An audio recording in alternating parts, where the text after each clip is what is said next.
I'm pretty happy with my self-portrait. I'd like to save it. In GIMP, that means two things. You can either save or you can export. When you save, you're saving the GIMP file, which means all of your layers, all of your edits. It's basically a file that you can edit later in GIMP.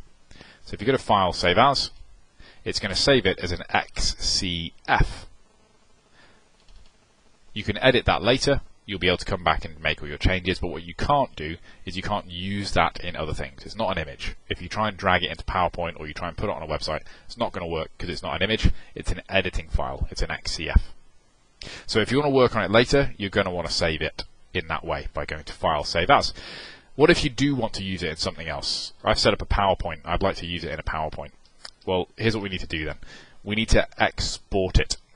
File, Export As. Now you can see this is my second run at this video, so it's asking me if I want to do the same one I did a second ago.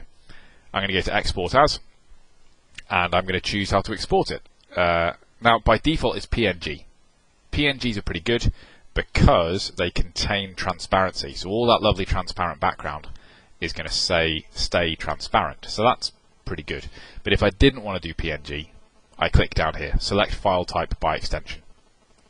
Other ones that you might use, JPEG is good.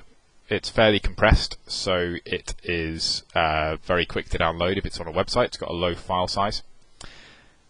Bitmap is uncompressed, so it's got a very high file size, but it is very high quality. TIFF, I think, has very slight compression. It's used by most of the publishing houses. It's very high quality. I'm going to stick to PNG because it has transparency and it will work on websites and other things. So I'm going to make sure I'm happy with the file name. I think I am. And press Export. Now here we go, some scary selections. If you want, the defaults are pretty good. You can just press Export.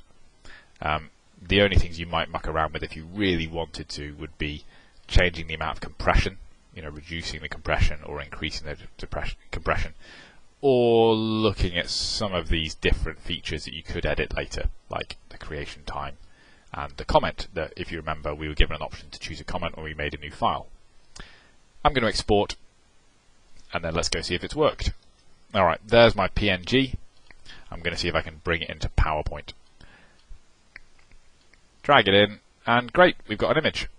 And my image even has, as you can see, a transparent background. Okay, so a quick recap. File, Save As, saves your project file so that you can edit it later, but you can't use the project file as an image. File, Export, saves an image that you can use, but you can't edit later. So you're going to want to save and export when you're using GIMP.